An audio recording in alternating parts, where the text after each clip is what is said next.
हाँ पूछो।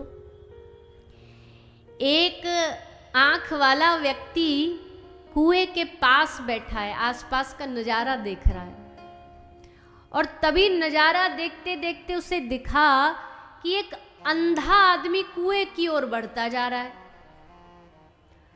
और कुएं के बिल्कुल नजदीक पहुंच गया है। अगर उसे न बताया जाए कि आगे कुआं है तो गिर जाएगा। ऐसे समय में उस आंख वाले व्यक्ति को क्या करना चाहिए? बताना चाहिए कि नहीं बताना चाहिए? सुखदेव जी बोले, कैसी बात कर रहे हो नारद जी? अरे क्यों नहीं बताना चाहिए? भगवान ने आंख दी है, इसीलिए आंख दी है कि जो अंधा है, पानी में गिर रहा है, कुएं में गिर रहा है, उसको बचाए। इसलिए तो भगवान ने उसको ये गुण दिया, आंखें दी। जैसे सुखदेव जी ने कहा, नारद जी ने हाथ जोड़ के कहा, तो हे प्रभु, यही तो हम कह रहे हैं, आप हैं आंख वाले, दृष्टि वाले, और वो राजा परीक्षित है दृष्टिहीन, बेचारा अंधा, वो कुएं में गिर रहा है और आपके पास दृष्टि है, तो क्या आपको जाकर के उसे बचाना नहीं चाहिए?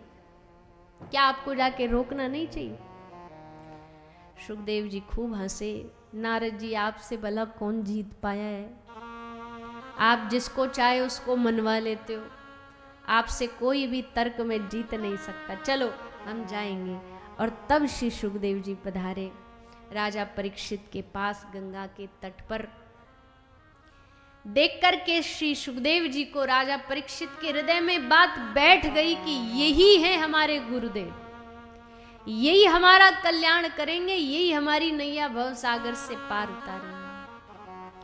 और तब राजा परीक्षित उनके चरणों में बैठ के निवेदन करते हैं। श्री सुखदेव जी कथा सुनाना आरंभ कर रहे हैं। सुखदेव जी भागवत कथा, श्रीमद् भागवत महापुराण की कथा राजा परीक्षित को सुनाते हैं। पर जैसी कथा शुरू होने जा रही थी तो क्या हुआ?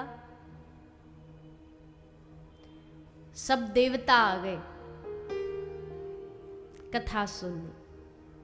अच्छा, सुनने नहीं, सुनना तो होता तो चुपचाप आके बैठ जाते। सुनने वाला जो असल व्यक्ति होता वो ज्यादा झगड़ा नहीं करता, हंगामा नहीं करेगा, उसको पीछे भी कहीं जगह मिल जाएगी, वो बैठ के आराम से सुन लेगा। उससे ये भी जरूरी नहीं कि हमको आगे बैठना, हमको पीछे ही बैठना, हमको कहीं भी जगह मिल जाए वहां बैठ जाए, वो सुनना है कान में। तो देवता आए पर कथा सुनने नहीं आए, वो कथा को खरीदने आए, अदला बदली करने आए। सुखदेव जी को कहा, आप हमारे संग चलो, आप हमारे स्वर्ग में बैठो। अब यहाँ तो आप कहाँ झाड़ियों के नीचे, पेड़ के नीचे बैठ के कथा सुना रहे हो, आपको स्वर्ग में ले जाएंगे, वहाँ आपके लिए रत्नों से जड़ा सिंहासन बनाएंगे, उस पे आपको बिठाएंगे, उस पे कथा कहोगे तो कितना आनंद आएगा। अब सुखदेव जी को लालच दे रहे हैं, पर सुखदेव जी को लालच में फंसने वाले साधु थोड़ी है। श्री सुखदेव जी ने कहा कि हमको तुम्हारे स्वर्ग का कोई स्वार्थ नहीं है। अच्छा ठीक है, स्वर्ग का नहीं है तो ये राजा मरने वाला है, इसको एक ही चीज बचा सकती है, अमृत, और वो हमारे पास है इस कलश में। लीजिए महाराज, आप अमृत ले लीजिए और हमको कथा सुना दीजिए। फिर सुखदेव जी ने फटकार लगाई, क्व सुधा क्व कथा लोके क्व कांच क्व मनिर्मान। कोई आदमी तुम्हारे पास हीरा लेने आए और हीरे के बदले तुमको कांच दे के तुमसे हीरा मांगे तो दोगे? ये लो भैया, ये कांच ले लो, इसकी बदले हीरा दे दो। सुखदेव जी कह रहे तुम्हारा अमृत कांच के समान है और मेरी ये जो श्रीमद् भागवत कथा है, ये भगवान की कथा हीरे के समान है। कोई दोनों में कोई समानता ही नहीं है, कंपैरिजन ही नहीं है। इसलिए तुम अपना कलश उठाओ और यहाँ से विदा हो जाओ। अगर तुम सच्चे कथा के जिज्ञासु होते तो ये मोल भाव नहीं करते, आराम से बैठ के जैसे सब बैठे कथा सुनते। कई लोग कथा कम, वो कथा में सीट के लिए लड़ते झगड़ते रहते हैं। अब व्यवस्था देखो, वैसे कथा में कोई वीआईपी नहीं होता, कोई वीआईपी नहीं है, सब बराबर है। पर थोड़ी व्यवस्था बनाने के लिए अब जो कथा कराता उसे लगता है भाई हमारे लोग आए, ऐसा ना हो धक्का मुक्की में कहीं दिखे ही ना, कोई उनको भेज ना दे, तो थोड़ी व्यवस्था बना देते हैं, ये पास रख दिया कि तुम आगे। अब जिनके पास नहीं है वो कथा तो कम सुनेंगे, वो दरवाजे पर यही लड़ते रहेंगे, पास कहाँ से मिलेगा, हमको ये चाहिए, हमको ये चाहिए। मतलब आप लोग ऐसे नहीं हैं, हम तो एक बात बता रहे हैं। अब आप लोग के साथ तो अभी 4 दिन रहना है, आपको कैसे कह दे। पर कई होते हैं वो माथा पच्ची करते रहेंगे। अच्छा कथा में आ भी गए, आगे भी बैठ गए, तब भी तसल्ली नहीं होती, अब मंच पे चढ़ना है। अब मंच की लड़ाई है, मंच पे सब कह रहे हैं भैया ऊपर मत जाइए, भैया ऊपर मत। तू जानता हम कौन है?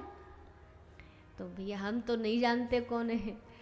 पर फिर मंच की लड़ाई होती है, फिर स्वागत की लड़ाई होती है कि भाई कौन जाकर के व्यास जी के हाथ से सम्मान प्राप्त करेगा।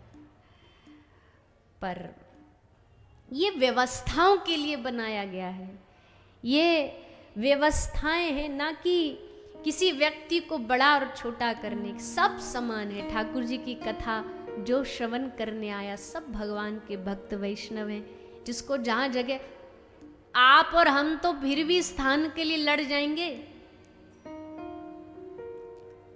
भगवान के जो परम भक्त होते हैं ना, भगवान के परम सेवक हैं श्री हनुमान जी महाराज।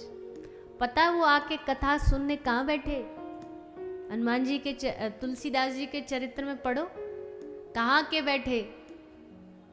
तुलसी बाबा कथा सुना रहे, सब लोग को आगे बैठना है, सब लोग को दर्शन करते हुए सुनना है, सबको ये कर। और हनुमान जी कहाँ बैठे? हनुमान जी कोड़ी का रूप बना के जहाँ सब जूता चप्पल उतार करके अंदर जा रहे हैं ना, उन चप्पलों के उस भूमि पर, उस भाग में वहां पड़े पड़े कथा सुन रहे हैं, अपने आप को छुपा के, कोई हमको पहचान न ले। एकदम रोगी बन के वहां कथा सुन रहे हैं। तुलसी बाबा ने पहचान लिया। तुलसी बाबा कथा छोड़ के, सबको छोड़ के श्री हनुमंत लाल के पास गए, जाके ऐसे छू के चरणों को प्रणाम किया। हनुमान जी दूर से ही चिल्लाए, अरे हटो हटो हटो, तुमको दिख नहीं रहा? हमको कोढ़ का रोग है, छूने से फैल जाता है, तुम हमको छूओगे, हमारा रोग तुम्हें लग जाएगा। तुलसी बाबा की आंख में आंसू आ गए, हाथ जोड़ के कहा, हे हनुमंत लाल, हम यही तो चाहते हैं कि आपका जो राम रोग है वो राम रोग छू के हमको लग जाए, हम भी आपकी तरह झांझ मजीरा करताल लेके बस सीताराम सीताराम सीताराम करते रहे। आज भी अयोध्या की गलियों में सुबह सुबह प्रभात फेरी पर अगर निकलोगे ना, तो वहां नित्य श्री हनुमंत लाल जी रोज झांझ करताल लेके उन अयोध्या की चित्रकूट की गलियों में भगवान नाम का खूब संकीर्तन करते हैं। वृंदावन में चले जाओ, आज भी मीराबाई, नारद जी जैसे महापुरुष नित्य कीर्तन करते हैं, अदृश्य रूप में, भले हमें दिखाई न दे, अदृश्य रूप में आज भी वो भगवान नाम कीर्तन करते हैं। और वैसे भी जैसा हमने आज शुरू में ही कहा, अगर आप आर्थिक रूप से समर्थवान हो तो खूब सेवा करो, पर अगर फिर भी कोई ऐसा हो जी हमारे पास तो बड़ा अभाव है, हम कैसे दान करें, हमने सुना दान से बड़ा फल मिलता है, तो इस दुनिया में सबसे उत्तम, जहां जाओ जार मुखे देखो ताहे करो कृष्ण उपदेश। महाप्रभु कहते हैं जिसका मुख देखो उसको जाके भगवान के नाम की महिमा बताओ, उससे कहो। श्री महाप्रभु जब श्री नित्यानंद प्रभु आदि जितने भी परिकर हैं, सबको महाप्रभु ने एक आज्ञा दी, सबके घर जाओ और सबके घर जाके भिक्षा मांग के लाओ। किस चीज की भिक्षा? बोले महाप्रभु क्या चाहिए? रोटी, कपड़ा, पैसा? बोले ना, जिसके घर जाओ आवाज लगाओ, भिक्षाम देही।